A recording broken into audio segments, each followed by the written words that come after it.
जलील को उन्होंने हरा दिया। मगर मैं सलाम करता हूं इम्तियाज जलील को, वो हार गया मगर वो मायूस नहीं हुआ।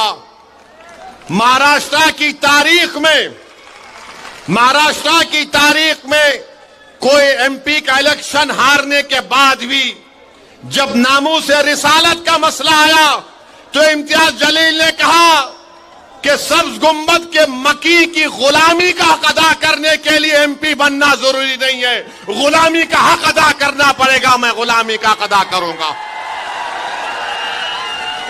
मगर मैं आपको बाखबर कर रहा हूं, मैं आपको बता रहा हूं, वही साजिश धूलिया में करने जा रहे हैं। जिस तरह इम्तियाज जलील को हराया गया पार्लियामेंट के इलेक्शन में, उसी तरह की साजिश धूलिया में करना चाहते हैं और यही चाहते हैं कि फारूक ना बने। मगर मुझे यकीन है कि धूलिया के हमारे हिंदू भाई, दंगर भाई, दलित भाई, आदिवासी भाई, मराठा समाज के लोग बीजेपी और आरएसएस और उद्धव ठाकरे को इस साजिश में कामयाब होने नहीं देंगे इंशाअल्लाह ताला। क्या आप इनको कामयाब होने देंगे? क्या आप इनको कामयाब होने देंगे? जिस तरह इम्तियाज जलील के खिलाफ साजिश की गई थी पार्लियामेंट में, क्या आप इनको हराएंगे या आप उनको कामयाब करेंगे? आप उनको नाकाम करेंगे? कितने लोग उनको नाकाम करेंगे? हाथ उठाओ। बिल्डिंग पर भी खड़े हुए लोग हाथ उठाओ। आप 20 तारीख को उनको हराएंगे? फारूक शाह को कामयाब करेंगे? आप नफरत का खात्मा करेंगे? आप धूलिया को कामयाब करेंगे? तो फारूक शाह की कामयाबी धूलिया की कामयाबी होगी इंशाअल्लाह ताला। और याद रखो नौजवानों, 20 तारीख आते आते बहुत से हजरत इबलीस के साथी आने वाले हैं। बहुत से साथी आने वाले हजरत इबलीस के, खबीस के साथी आएंगे, आके बोलेंगे एक जीत गया तो क्या होता? बोलेंगे एक दो जीत गए तो क्या होता? तो उनको आप बोलना, हमारा एक ही है भारत की पार्लियामेंट में, पूरों पे भारी है, पूरों पे अल्हम्दुलिल्लाह। ये एक फारूक है, एक नहीं बल्कि अब के बहुत कामयाब होंगे इंशाअल्लाह ताला मजलिस के। मगर ये लोग आएंगे, आके आपके कान में जैसा इबलीस थूकता, ऐसा नहीं, ऐसा हो सकता क्या? देखिए ये मैथमेटिक्स ऐसा है, ये इतना, ये इतना, ये इतना, ये इतना। फिर बाज आके बोलेंगे तेरे को कितना चाहिए, बोल देता हूं। बहुत लालच देंगे, अगर लालच दे रहे तो ले लो, मिठाई खा लो। मगर 20 तारीख को डकार लेकर बोलना नाम तो पतंग पे ही पड़ेगा बटन। कोई बात नहीं, मिठाई खा लो, मीठा खाना अच्छा है, बुरी बात नहीं है। मिठाई खाओ, क्या क्या खिलाते खाओ, मगर याद रखो तुमको 20 तारीख को पतंग को ही बटन दबाना है। तुमको जिस तरह इम्तियाज जलील को धोखा देकर शिकस्त दी गई, उसका जमहूरी तरीके से आपको यहां पर संविधान के दायरे में रहकर बदला लेना है। और फारूक शाह माशाअल्लाह बड़े काबिल हैं। मैं आज तक नहीं समझ पाया कि 5 साल में कितने 500 करोड़ लाया, 1300 करोड़। ये कौन सा वजीफा फारूक शाह पढ़ के आते नहीं मालूम। 1300 करोड़ खाली 5 साल में। ये क्या नाम है ये उद्धव ठाकरे कैंडिडेट का?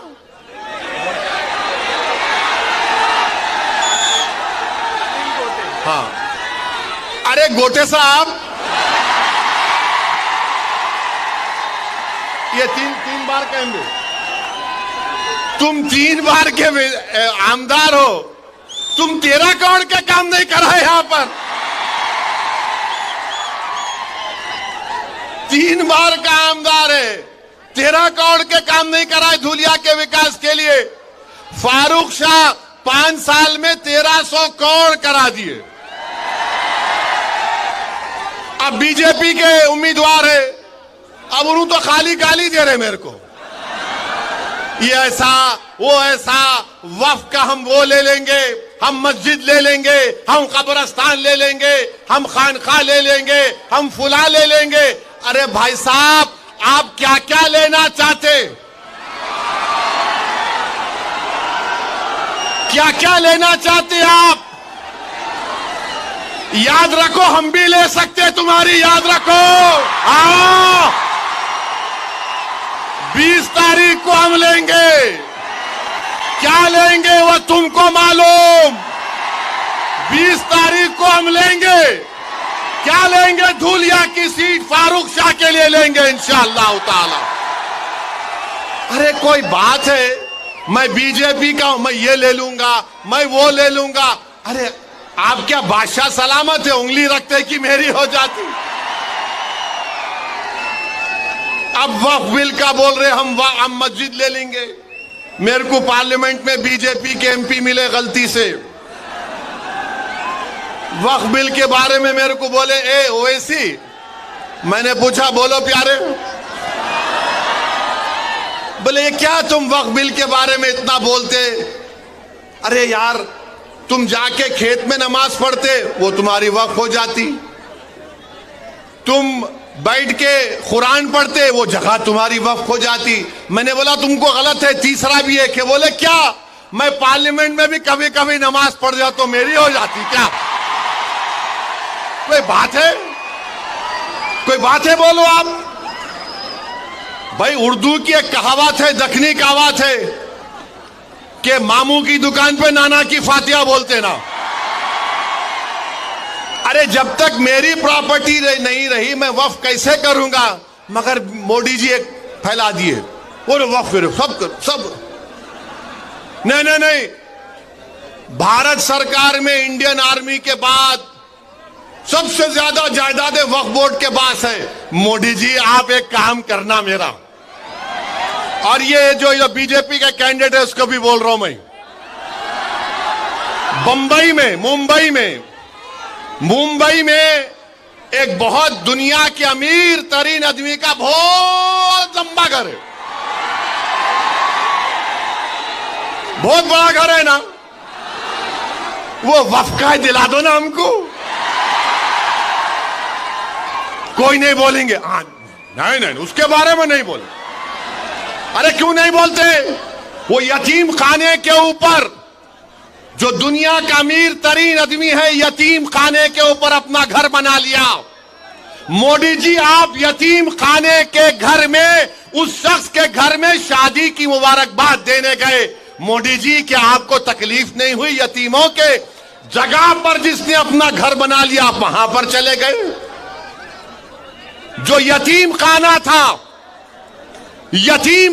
आगा खानी लोगों का, वहां पर उसने अपना महल तामीर कर लिया। और यहां पर बीजेपी के कैंडिडेट बोल रहे मैं ये ले लूंगा, मैं वो ले लूंगा।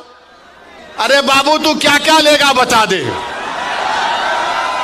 एयरपोर्ट तेरा, माने इनका माने दे दिए, पोर्ट तेरा, रोड तेरी, सब तेरी। अब तो ऐसा लग रहा है कि बीजेपी वाले बोलेंगे बेटा तेरे को सांस लेना है तो टैक्स दे दे। नफरत, सिर्फ नफरत इनके पास, और कुछ भी नहीं है। दिखाने के लिए कुछ भी नहीं है बीजेपी के पास। नौजवान परेशान है, रोजगार नहीं है, तो नौजवानों को बोल दिए तुम लव जिहाद पे लग जाओ। नौजवान भूखा है तो बोले तू गाय की रक्षा के लिए तू कुछ भी कर ले। मैं पूछना चाह रहा हूं, 10 साल में बीजेपी ने देश को क्या दिया? इस देश के गरीब नौजवानों को क्या दिया? इस देश के किसानों को क्या दिया? कुछ भी नहीं दिया। क्या दिया? नफरत करो मुसलमानों से, नफरत करो। डर दिखाओ मुसलमानों का, मुस्लिम अकलियत का। अरे संविधान में तो सब बराबर है नरेंद्र मोदी, मगर आप नफरत पैदा करके महाराष्ट्र में वोट हासिल करना चाहते हैं। दिखाने के लिए कुछ भी नहीं है, कुछ भी नहीं है दिखाने के लिए। और मेरे अजीज दोस्तों और बुजुर्गों, मैं आपको आखिर में एक बात बोलना चाहूंगा कि धूलिया का जो पार्लियामेंट का इलेक्शन हुआ था, धूलिया का जो पार्लियामेंट का इलेक्शन हुआ था, आपने किसको वोट दिया था भाई? ताई को वोट दिया था ना, आपने दिया था ना? शर्माना नहीं, दिए तो सर सीना मार के बोलना दिए थे ना। उन्होंने कैसा जीते, कैसा जीते उन्होंने? किसके, अच्छा और फिर ऐसा पूछ दो, किसकी वोट की वजह से जीते?